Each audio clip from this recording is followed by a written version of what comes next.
Channel को subscribe करना ना भूलें और हमारे ताज़ा वीडियो सबसे पहले देखने के लिए बेल आइकन को दबाएं।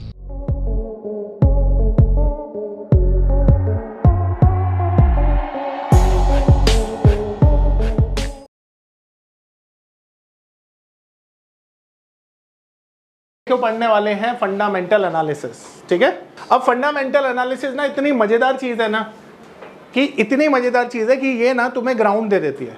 किस चीज का? स्टॉक मार्केट का।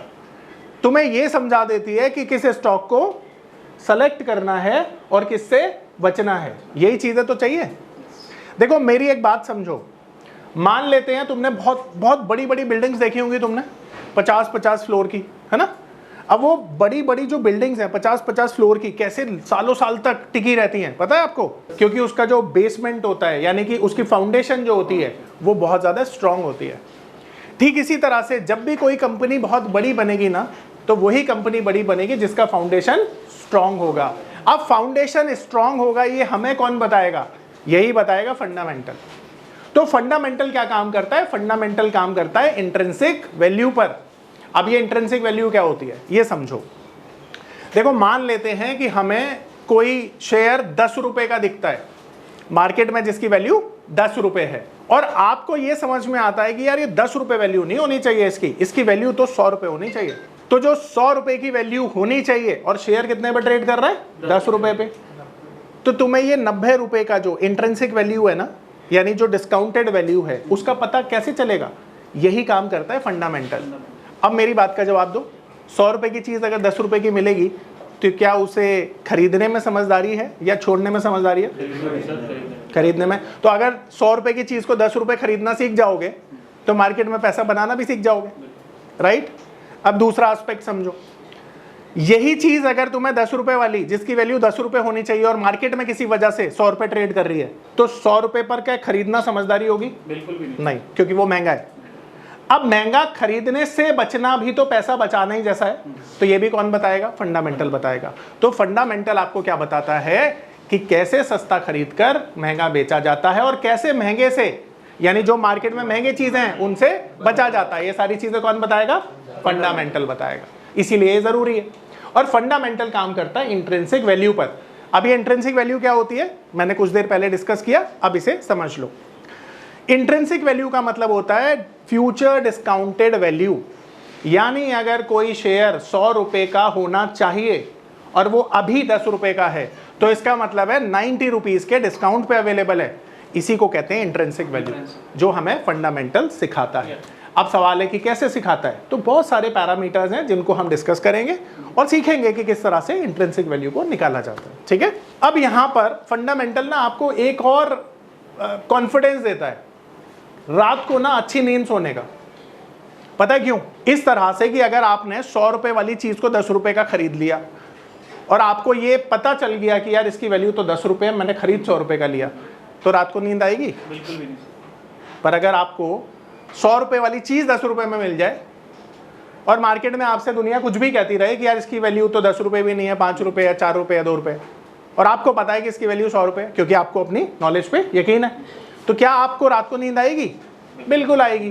तो फंडामेंटल ना आपको चैन से सोना भी सिखाता है, क्योंकि सबसे बड़ी समस्या पता क्या होती है कि मार्केट की अनसर्टेनिटी में ना, किसी भी दिन मार्केट जब गैप अप होता है ना और गैप डाउन होता है, तो गैप डाउन होने पर ना मार्केट में आपका पोर्टफोलियो डीप रेड में आ जाता है कभी कभी, और वो डीप रेड ना आपको रात को सोने नहीं देता। अब वो रेड कलर का पोर्टफोलियो ना आपसे देखा नहीं जाएगा, आपका जो हार्ट बीट है ना आपकी वो बढ़ जाती, और आपको ऐसा लगता है कि क्या कभी मेरा ये जो पोर्टफोलियो ग्रीन में भी आएगा या रेड में ही रह जाएगा। अब यहाँ पर आपको कॉन्फिडेंस कौन देगा? कॉन्फिडेंस देगा फंडामेंटल। देखो अगर आपने सोना शेयर खरीदा है तो सोना तो सोने के भाव पर ही बिकता है, कभी पीतल के भाव पर बिकता हुआ देखा है? पर अगर आपने पीतल खरीद लिया तो सोने के भाव पर नहीं बिकेगा। तो फंडामेंटल आपको सोने और पीतल का डिफरेंस बताता है कि ये डिफरेंस क्या है। और जब आपको पता है कि आपने सोना शेयर खरीदा है तो वो आपको कॉन्फिडेंस अपने आप मिल जाता है कि आज नहीं, कल नहीं, 4 दिन बाद मेरे स्टॉक का भाव आ जाएगा। तो ये जो सेंस ऑफ कॉन्फिडेंस है ना, ये आपको फंडामेंटल देता है। ठीक है, इसीलिए फंडामेंटल बहुत ज्यादा इंपॉर्टेंट होता है। अब हम फंडामेंटल में पढ़ने क्या वाले हैं वो बताता हूँ।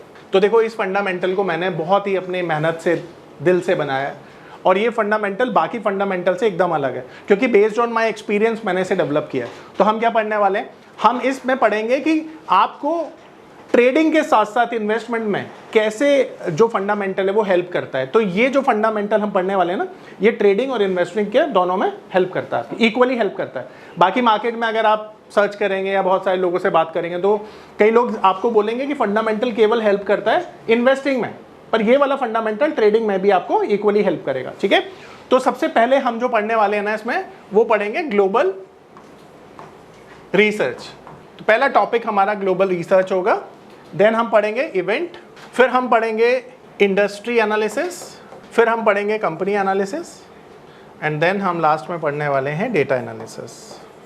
तो ये 5 चीज़ों के बारे में हम इस फंडामेंटल में पढ़ने वाले हैं। ठीक है, तो सबसे पहला जो हम टॉपिक डिस्कस करने वाले हैं वो है ग्लोबल रिसर्च। तो ग्लोबल रिसर्च क्या होती है, कैसे होती है, क्यों करनी चाहिए, क्यों ज़रूरी होती है, ये सारे एस्पेक्ट हम समझने वाले हैं। अब आप लोगों ने हिस्ट्री पढ़ी होगी बचपन में, 9th तक तो सबके पास कॉमन होती है, इनफैक्ट 10th तक तो कॉमन ही सबने पढ़ी होगी। तो हिस्ट्री में आपको हिस्ट्री बोरिंग लगती थी या इंटरेस्टिंग लगती थी? अच्छी लगती थी। तो वैसे कई लोगों को इंटरेस्टिंग नहीं लगती काफ़ी, है ना। पर क्या आपको ये पता है कि अगर आप यहाँ पर मार्केट की हिस्ट्री को बिना जाने मार्केट में कदम रख दोगे तो वो आपके लिए हानिकारक हो सकता है। तो मार्केट की हिस्ट्री का पता होना बहुत ज़रूरी है। आज दुनिया के अंदर कितनी कंट्रीज हैं? 195 आई गेस। तो 195 कंट्रीज दुनिया के अंदर एग्जिस्ट करती हैं। क्या आप सभी का नाम जानते हैं? जवाब है नहीं जानते। आप क्या अच्छे अच्छे धुरंधर नहीं जानते बिना गूगल किए। और अगर हम बात करें तो हम सब यहाँ पर जितने भी लोग बैठे हुए हैं, ज़्यादा से ज़्यादा 50 से 70 कंट्रीज़ का नाम ही बता पाएंगे, इंक्लूडिंग मी, है ना भाई? ऐसा ही है ना? थोड़ा दिमाग पे जोर डालेंगे 70 तक हो जाएगी, कोई दिक्कत नहीं है, बट इससे ज़्यादा जानना मुश्किल है। अब आप ये सोचिए कि अगर दुनिया में 195 कंट्री एग्जिस्ट करती हैं और नाम सिर्फ 70 का पता है हमें, और उन 70 का भी तब पता है जब दिमाग पे जोर डाला जाएगा। बिना जोर डाले तो 20 या 25 ही रह जाएंगी, या शायद 30 या 40 रह जाएंगी। अब आप सोचिए इसका रीज़न क्या है। इसका रीज़न मैं आपको बताऊंगा। इसका रीज़न पता है क्या है? कि वो कंट्री जो अभी ना गुमशुदा की तरह दुनिया में एग्जिस्ट करती हैं, उनके बारे में आप इसलिए नहीं जानते हो क्योंकि उनकी कोई भी ना अचीवमेंट्स नहीं है। उनकी कोई भी अचीवमेंट्स नहीं है। और दुनिया किससे जानती है, चाहे देश हो या व्यक्ति विशेष? सबको तो अचीवमेंट से जाना जाता है। तो इन कंट्रीज़ की कोई अचीवमेंट ही नहीं है और छोटी छोटी कंट्रीज़ हैं, तो इसलिए इनको ज़्यादा लोग नहीं जानते हैं। अब मुद्दा यहाँ पर उठता है कि हम स्टॉक मार्केट के लिए क्या इन 195 कंट्रीज़ को जानना हमारे लिए ज़रूरी है? तो ज़रूरी, इसका आंसर है ज़रूरी नहीं है। बट आपने कभी कभी नोटिस किया होगा कि अमेरिका में जब कभी भी बम फटता है तो उसका असर ना पूरी दुनिया झेलती है, अच्छा या बुरा। देखा है आपने? क्यों ऐसा है? ऐसा इसलिए है क्योंकि अमेरिका दुनिया की सबसे बड़ी इकोनॉमी है ना, सबसे बड़ी इकोनॉमी है। अच्छा, चाइना में भी कुछ बुरा हो जाए तो भी दुनिया पे उसका असर आता है, पर हमने देखा पाकिस्तान में कुछ भी होता है उसका दुनिया पे असर नहीं आता है। अफगानिस्तान में कुछ भी होता है दुनिया पे उसका असर नहीं आता है। छोटी सी कंट्रीज जितनी भी हैं, बहुत सारी कंट्रीज में बहुत कुछ होता है पर दुनिया में असर नहीं आता है। इसका मतलब पता है क्या है? इसका मतलब है कि स्टॉक मार्केट के दृष्टिकोण से वही कंट्री इंपॉर्टेंट है जिनका इकोनॉमी पे इम्पैक्ट है। करेक्ट। और इकोनॉमी पे जिनका इम्पैक्ट है वही जो कंट्रीज हैं हमारे लिए भी इंपॉर्टेंट है, और उन्हीं कंट्री की हमको रिसर्च करनी है। कैसे करनी है वो मैं एक इतिहास के द्वारा आपको समझाता हूँ। तो मुझे एक बात बताइए, दुनिया की सबसे बड़ी इकोनॉमी का नाम क्या है? America, USA. अब आपको पता है यूएसए दुनिया की सबसे बड़ी इकोनॉमी कैसे बनी, क्यों बनी, कब बनी? पता है आपको? आपने बिल्कुल सही जवाब दिया। अमेरिका के सबसे महानतम जो प्रेसिडेंट थे वो थे अब्राहम लिंकन। उन्होंने अमेरिका को एक क्या दिया, एक टैगलाइन दी, जैसे श्लोक बोल सकते हो आप, स्लोगन, द ग्रेट अमेरिका, है ना। वो जो ग्रेट अमेरिका है उसे बनाने की जो होड़ है ना वो चली अमेरिकन में, और उसके बाद ग्रेट अमेरिका बन गया। आज देखो दुनिया पे राज करता है अमेरिका। तो कहीं ना कहीं विजन तो उन्होंने दिया था, ठीक है। हाँ बिल्कुल, डॉलर की वजह से। और ये डॉलर की वजह से कैसे हुआ वही मैं बताता हूँ। तो आज हम बात करते हैं दुनिया की सबसे बड़ी इकोनॉमी की, जिसका नाम है यूएसए, अमेरिका। तो ये बात है उन दिनों की जब सेकेंड वर्ल्ड वॉर लड़ा जा रहा था। तो अगर आपने इतिहास पढ़ा है तो आपको पता होगा 1 सितंबर 1939 में सेकेंड वर्ल्ड वॉर की शुरुआत हुई थी एंड सेकेंड सितंबर 1945 में इसको एंड घोषित कर दिया गया था, खत्म कर दिया गया था। गोल्ड रिजर्व की वजह से हुआ था जी, उस पे ही आएंगे, सबसे ज्यादा था, उसी पे ही आएंगे। तो 2 सितंबर 1945 में सेकेंड वर्ल्ड वॉर ऑफिशियली खत्म हो गया था। आपको पता है क्यों खत्म हुआ था? अगर ये चलता रहता तो चलता ही रहता। Hiroshima Nagasaki. आप देखो यार, एक कंट्री को बर्बाद कर दिया इन्होंने, है ना। तो कहने का मतलब ये क्या है, इसके पीछे की वजह क्या होती है? अब ये मान लो कि इस रूम में बैठे हुए हम सब लोग ना रिप्रेजेंट कर रहे हैं किसी ना किसी कंट्री को, और मैं इंडिया को ही कर रहा हूँ, हैं? आप लोग किसी भी कंट्री को कर लो, मैं इंडिया को कर रहा हूँ, है ना। मजाक कर रहा हूँ, मैं इंडिया से बहुत प्यार करता हूँ ना, इसलिए। अब बोलने के लिए अमेरिका बोल देता मैं, तुम भी करते हो, उसमें कोई डाउट नहीं, पर तुमसे थोड़ा ज़्यादा करता हूँ, मान लो, क्योंकि यहाँ पे एडवांटेज मेरे पास है। अब हम सब ना किसी कंट्री को रिप्रेजेंट कर रहे हैं, ठीक है। आप भी इंडिया को ही करो भाई, आपके पास तो ऑप्शन ही कोई नहीं है, ठीक है। अब हम सब ना किसी कंट्री को रिप्रेजेंट कर रहे हैं, एंड हम सब ने ना आपस में ना लड़के देख लिया, भिड़ के देख लिया, मर के भी देख लिया। एक ही बात समझ में आई, किसी का भला नहीं हुआ, किसी का भला नहीं हुआ।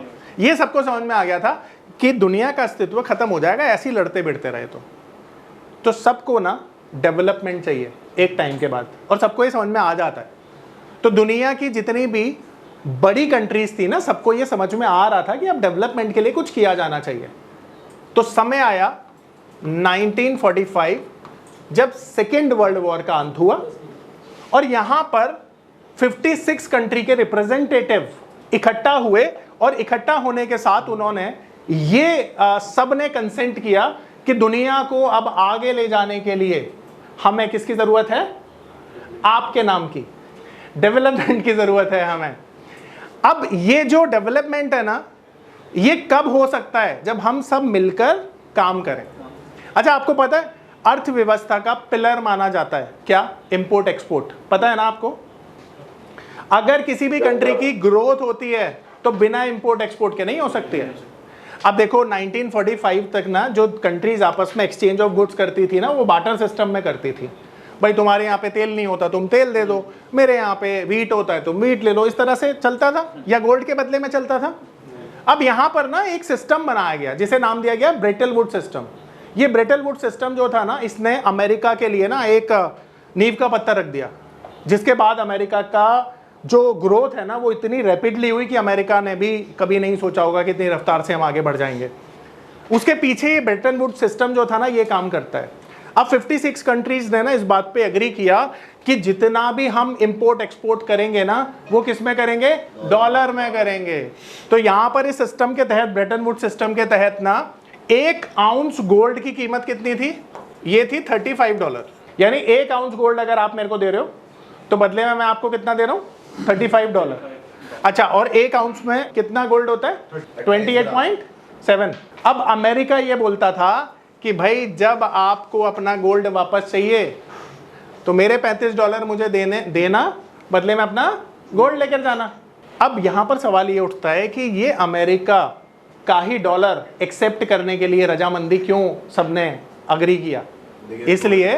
इसलिए क्योंकि सेकेंड वर्ल्ड वॉर तक अमेरिका एक ऐसी बड़ी कंट्री थी जो लीस्ट इम्पैक्टेड थी, जिसका इम्पैक्ट सेकेंड वर्ल्ड वॉर पे बहुत कम था। यानी बहुत अच्छी सिचुएशन में वो अमेरिकन इकोनॉमी उस वक्त थी। तो तुम जब किसी को उधारी देते हो तो देखते हो ना क्रेडिट स्कोर, तो अगर क्रेडिट स्कोर जिसका अच्छा होगा उसी को तो फिर एक्सेप्टेंस भी मिलेगा। तो यहाँ पर दुनिया की जो कंट्री थी उन्होंने अपना गोल्ड किसे दे दिया? यूएस में, और बदले में अमेरिका ने उनको क्या दे दिया? डॉलर। पर एक वादा भी किया, भाई देखो अगर मैं दुनिया का सारा गोल्ड अपने पास ले लूँ और बदले में उन्हें डॉलर दे दूँ तो at the end of the day तो वो पीस ऑफ पेपर ही है, तो मुझे कोई गारंटी भी तो देनी पड़ेगी और एक एश्योरेंस भी देना पड़ेगा कि मैं जितना गोल्ड रिसीव करूंगा केवल उतना ही डॉलर प्रिंट करूंगा। पहली चीज़ ये एश्योरेंस देना पड़ेगा ना, नहीं तो अगर डॉलर का एक्सेस हो गया तो मेरे मन में तो लालच आ जाएगा, दुनिया का सारा गोल्ड मैंने ले लिया तो, है ना। और दूसरी चीज़ ये एश्योरेंस देना पड़ेगा कि जब आपको अपने गोल्ड की ज़रूरत हो मेरे $35 मेरे को दे जाना, बदले में गोल्ड लेकर जाना। ये दोनों एश्योरेंस अमेरिका के जो गवर्नमेंट थी उसने दिया था। अब अमेरिका में ये सिस्टम चला और दुनिया में इसी सिस्टम से इंपोर्ट एक्सपोर्ट बढ़ा।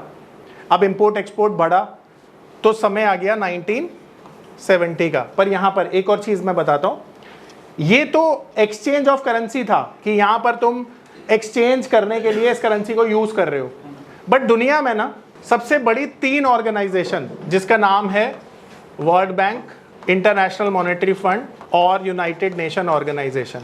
अब देखो वर्ल्ड बैंक का काम क्या है, पॉवर्टी इरेडिकेशन, इसका काम क्या है, मॉनेटरी सर्वेलांस रखना जितनी भी करेंसीज हैं, और इसका पीस और ह्यूमन राइट्स को प्रोटेक्ट करना।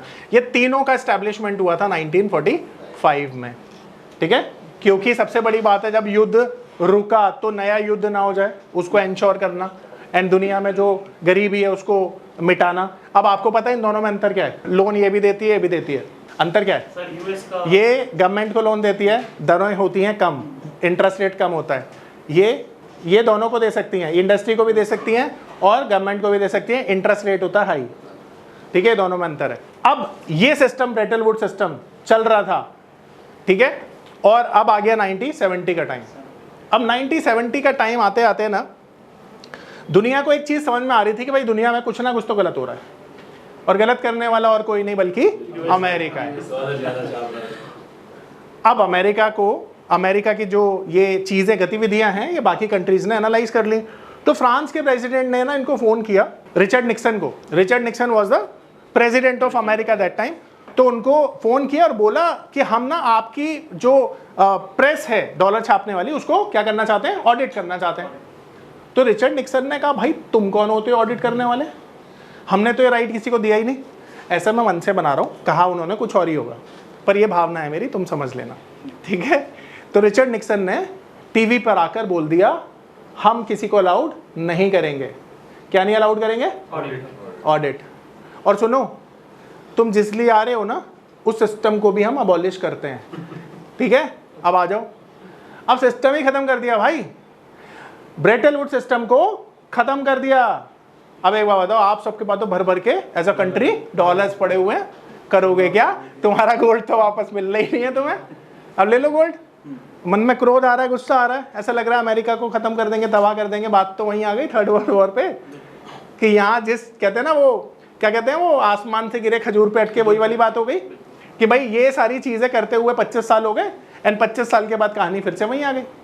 पर रिचर्ड निक्सन को ना इतना पता था कि अब दुनिया में जितनी भी कंट्री है ना वो न्यूक्लियर पावर इक्विप्ड हैं, अब सबके पास न्यूक्लियर पावर है, तो अगर युद्ध हुआ तो बचेंगे हम भी नहीं, उनको पता था। तो उन्होंने क्या किया ना, उन्होंने दिमाग लगाया और गल्फ कंट्री को विजिट किया। अब गल्फ कंट्री को विजिट किया तो गल्फ कंट्री क्या प्रोड्यूस करती हैं? ऑयल प्रोड्यूस करती हैं। अब ये ऑयल तो हर किसी की जरूरत है, इंडिया की भी, जापान की भी, हर किसी कंट्री की जरूरत है। तो अब यहाँ के प्रिंस से ना इन्होंने एक वादा लिया। अच्छा एक और चीज़ है, जब वो विजिट किया ना तो एक कंट्री उस वक्त बहुत छोटी छोटी होती थी, आज जितनी डेवलप्ड है, उस समय पे इनके पास सिर्फ तेल हुआ करता था, उसको प्रोटेक्ट करने के लिए आर्मी नहीं हुआ करती थी। तो इन्होंने जब विजिट किया ना तो इतना कनिंगली उनको इस बात के लिए राजी कर लिया कि देखो तुम्हारे तेल की रक्षा करेंगे हम, बदले में तुम्हें एक काम करना है कि जो तुम गोल्ड लेते हो ना, बदले में गोल्ड की जगह आप क्या लेना है, डॉलर लेना है। उन्होंने कहा ठीक है जी आप जैसा कहो, क्योंकि जब गरीब आदमी को कमिश्नर दोस्ती का हाथ बढ़ाता है तो गरीब आदमी बोलता है ठीक है जी जैसी आपकी इच्छा। तो अमेरिका ने भी ऐसा ही किया, और अमेरिका ने जब दोस्ती का हाथ बढ़ाया तो उन्होंने एक्सेप्ट कर लिया, और फिर एक नया जन्म हुआ डॉलर का जिसे नाम दिया गया पेट्रो डॉलर। तो ये पेट्रो डॉलर क्या था? जो डॉलर एक्सेप्ट हो रहा है पेट्रोल के एक्सचेंज में, ठीक है, उसे नाम दिया जा रहा है पेट्रो डॉलर, और यहां से पेट्रो डॉलर का जन्म हो चुका है। अब अगले 20 साल निकल जाते हैं और 20 साल के बाद इजराइल अटैक कर देता है गल्फ कंट्रीज पर, पता ही है आपको, 1991 में। अब जब अटैक हुआ तो ये गल्फ कंट्रीज कहाँ जाती हैं? अमेरिका की शरण में कि हमें बचा लो। पर अमेरिका के विरोध में कौन है, विरुद्ध कौन है? अगर अमेरिका इन्हें बचाता है तो इजराइल, जिससे कोई पंगे नहीं लेता। तो अमेरिका ने बोला भैया तुम्हारी लड़ाई है, तुम सुलटो, है ना, अब तुम्हारी लड़ाई है, तुम सुलटो। अब यार उनके तो गल्फ कंट्रीज के तो पैर के नीचे से जमीन निकल जाएगी। बोला यार 20 साल तक तुम्हें हेल्प करी इसी दिन के लिए कि तुम एक दिन जब हमें ज़रूरत पड़े तो तुम हमें आंख दिखा के बोलो कि तुम्हारी ज़रूरत है, तुम अपने हिसाब से करो। अब ये कंट्री ना उनके एंटी में हो गई थी, तो यहाँ से ना दो लोगों का जन्म हुआ। देखो अल्टीमेटली तुमने देखा होगा ना कि एक गरीब घर से, जैसे रॉकी भाई मूवी देखी ना, वो कौन सी है, KGF, उसमें रॉकी भाई निकलता है, तो वो किसके विरुद्ध निकलता है? वो देखता है कि समाज में जो वो हो रहे हैं, कितने क्राइम हो रहे हैं, है ना, एक गरीब आदमी को सताया जा रहा है, अत्याचार जो हो रहा है, प्रिसाइज वर्ड अत्याचार जो हो रहा है, उसके खिलाफ मुझे लड़ना है। तो ऐसे ही दो इंसान, दो डिक्टेटर, एक मुझे डिक्टेटर नहीं लगते बट एक पक्का थे, जनरल कर्नल गद्दाफी और दूसरे थे सद्दाम हुसैन। सद्दाम हुसैन देखो पर्सनली मैं कभी मिला तो नहीं उनसे, कहानियाँ ही सुनते बड़े हुए हैं हम तो बचपन से उनकी। अच्छे इंसान थे, अच्छे इंसान थे, और मैंने कोई गलत चीज़ उनके बारे में कभी पढ़ी नहीं, और देश के लिए है ना, देश के लिए लड़े, अपने देश को आगे बढ़ाया, और मरते भी यार एकदम कहते हैं ना वो शान से मरा बंदा, क्या ही बात है यार, सल्यूट है उसको बंदे को। एनीवेज, अब यहाँ पर ना इन कंट्रीज को ये पता चल गया था कि जब भी हमें अमेरिका की ज़रूरत होगी, America is not available for us, तो हमें क्या करना पड़ेगा? खुद का आर्मी जनरेट करनी पड़ेगी, खुद पावरफुल बनना पड़ेगा। और ये दोनों पावर जुटाने में लग गए, और इन्होंने एक काम किया कि अमेरिका की करेंसी को एक्सेप्ट करना बंद कर दिया। बोला जब काम ही नहीं आओगे तुम हमारे, तो काय को तुम्हारा फ़ायदा सोचे। तो इन्होंने अपनी करेंसी प्रमोट करना शुरू कर दिया। अमेरिका को अच्छा नहीं लगा, अमेरिका ने कहा यार तुम मुझसे पंगे ले रहे हो, छोटू सी कंट्री तुम मेरे आगे टिकोगे। तो अमेरिका ने दोनों का क्या किया? मरवा दिया दोनों को, कॉन्स्पिरेसी के तहत। सद्दाम हुसैन भी मारे गए और जनरल कर्नल गद्दाफी भी मारे गए, दोनों के दोनों डिक्टेटर। एक के लिए बहुत ज़्यादा रिस्पेक्ट है, दूसरे के लिए नहीं है, ठीक है। तो गद्दाफी मारा गया और सद्दाम हुसैन मारे गए, ठीक है। हाँ, अरेस्ट किया था तो मारने, फांसी नहीं दी, तो वही तो मारा, मतलब मारा ही हो गया ना। हाँ, इंटरनेशनल लॉ में फंसा दिया उसको। अब समय आ गया 2010 का, समय चल रहा था ऐसे ही, अब डॉलर की कोई बात नहीं करता, सारी चीज़ें आगे बढ़ गई। अब एक चीज़, 2010 के बाद लाइफ चल रही थी, दुनिया चल रही थी, रोक टोक नहीं थी, दुनिया अच्छे से चल रही थी। अब समय आ गया, यही लिख देते हैं, अब समय आ गया 2018 का। अब ये 2018 का जब टाइम आया ना, तो एक कंट्री जो हमारा पड़ोसी देश भी है, और उसका नाम है चाइना, और दुनिया की सबसे बड़ी इकोनॉमी, सेकंड लार्जेस्ट वही है, आप सब जानते हैं चाइना। चाइना को ना एक चीज़ पता चल गई कि दुनिया में सबसे बड़ा क्रूड ऑयल का इंपोर्टर मैं खुद हूँ, चाइना को, और मैं बदले में क्या दे रहा हूँ? डॉलर। अगर मैं बदले में दूँ युआन, तो मेरा डॉलर बचेगा, मेरा युआन स्ट्रांग हो जाएगा, क्योंकि मेरे हाथ में ही है छापना, पहली बात तो। और जब उसका सर्कुलेशन में बढ़ाऊंगा तो क्या होगा? इकोनॉमी और ज्यादा स्ट्रांग होगी। अब यहाँ पर ना मैं एक बात बताना, देखो भूल गया कैसे होता है ना, चलो मैं लास्ट में बताऊंगा फिर, क्योंकि अब वो फिर कनेक्ट यहाँ पे नहीं करना, गलत हो जाएगा। तो अब 2018 में चाइना को ये समझ में आ गया कि दुनिया का सबसे बड़ा क्रूड ऑयल इंपोर्टर में अगर डॉलर की जगह युआन चला दूं तो मेरी करेंसी के लिए अच्छा हो जाएगा और मेरी इकोनॉमी भी बूस्ट हो जाएगी। पर उसको ये समझ में नहीं आया कि इतनी बड़ी क्रूड ऑयल की डिमांड पूरी कहाँ से होगी। तो उसने ना टारगेट किया किसको? रशिया को। अब कहते हैं ना दुश्मन दुश्मन दोस्त, है ना, दुश्मन का दुश्मन दोस्त। तो अब रशिया की तो अमेरिका से बनती नहीं, आप सबको जग जाहिर पता है। तो अब रशिया दुनिया का सबसे बड़ा क्रूड ऑयल एक्सपोर्टर भी है, गैस का एक्सपोर्टर भी है। अब उसको जब डिमांड मिल रही है एक ही जगह से, तो वो तो खुश हो जाएगा। अब रशिया ने बोला चलो भाई हम तुमको क्रूड ऑयल की सप्लाई कर देंगे, और चाइना ने बोला कि ये सप्लाई आपको करनी पड़ेगी युआन के रूप में, मतलब आपको युआन एक्सेप्ट करना पड़ेगा। तो रशिया ने पहले सोचा यार कि क्या मैं इसे एक्सेप्ट करूं या गोल्ड के बदले में एक्सेप्ट करूं या डॉलर ही लेता रहूं। तो उसको एक बात समझ में आई कि अगर मुझे ना गोल्ड बैक गारंटी मिल जाए, गोल्ड बैक गारंटी, तो क्या होगा, युआन को एक्सेप्ट करने में भी कोई खतरा नहीं है। तो चाइना ने रशिया को क्या किया, गोल्ड बैक गारंटी दे दी कि जितना युआन हम आपको देंगे वो गोल्ड बैक दोगा। यानी बदले में आपको कभी ऐसा लगे हमारी करेंसी नीचे जा रही है या हमारी करेंसी कभी तुम्हें लगे कि बैंकरप्ट हो जाएंगे, वैसे तो होंगे नहीं, तो गोल्ड बैक गारंटी हम दे देते हैं आपको। अब रशिया तो सेफ जोन में हो गया। तो रशिया ने कहा ठीक है हम आपको ऑयल सप्लाई करेंगे। अब यहाँ से कहानी शुरू होती है। अब एक बात बताओ, ये किसको बुरा लगना चाहिए? अमेरिका। बुरा लगना चाहिए। पर क्या अब अमेरिका वही करेगा जो उसने सद्दाम हुसैन या गद्दाफी के साथ किया? नहीं। या इसके साथ करने की हिम्मत कर सकता है? नहीं कर सकता ना। अब क्या कर सकता है? अपना विरोध तो जाहिर करना अमेरिका को। तो अमेरिका ने क्या किया ना, इंपोर्ट एक्सपोर्ट ड्यूटी, ठीक है, एक्सपोर्ट ड्यूटी लगा दी कितनी, $600 बिलियन की, $600 बिलियन की एक्सपोर्ट ड्यूटी लगा दी। अब $600 बिलियन की जब ड्यूटी लगा दी अमेरिका ने, तो यहां से शुरू हो गई ट्रेड वॉर, ठीक है। ड्यूटी किस पे लगाई समझ में आया? एक्सपोर्ट ड्यूटी, तू कुछ भी एक्सपोर्ट करेगा ना तो $600 बिलियन की, मतलब $600 बिलियन का जो सामान तू एक्सपोर्ट कर रहा है चाइना को, सॉरी चाइना से जो एक्सपोर्ट कर रहा है अमेरिका में, अब उस पर $600 बिलियन की ड्यूटी लगा दी मैंने, यानी हर सामान महंगा हो गया। तो एक बात बता, जब महंगा सामान हो गया है तो मैं चाइना से क्यों खरीदूं, उससे सस्ता मुझे दूसरी कंट्री दे रही है उनसे ना खरीदूं। तो चाइना का माल जब बिकेगा ही नहीं तो क्या होगा, चाइना की इकोनॉमी डाउन आ जाएगी, उसकी इकोनॉमी डाउन आई तो दुनिया में बाकी इकोनॉमी का भी तो ये हाल होगा। अब चाइना ने क्या किया बदले में, $600 बिलियन की ही अमेरिका पर भी ड्यूटी लगा दी। दोनों ने 600 बिलियन डॉलर की ड्यूटी लगा दी, और 600 बिलियन का आंकड़ा बहुत बड़ा होता है भाई, बहुत ज़्यादा बड़ा होता है। अब दोनों ने जब ड्यूटी लगा दी तो उसे नाम दिया गया ट्रेड वॉर का। अब क्या आपको लगता है कि ये दो कंट्री आपस में लड़ रही हैं या दुनिया में इसका इम्पैक्ट देखा जाएगा? दुनिया में इसका इम्पैक्ट देखा जाएगा, और दिखा। तो दुनिया की मार्केट ना क्रैश हो गई बाय 10% तक सारे इंडेक्स क्रैश हो चुके थे। अब समय आ गया 2020 का।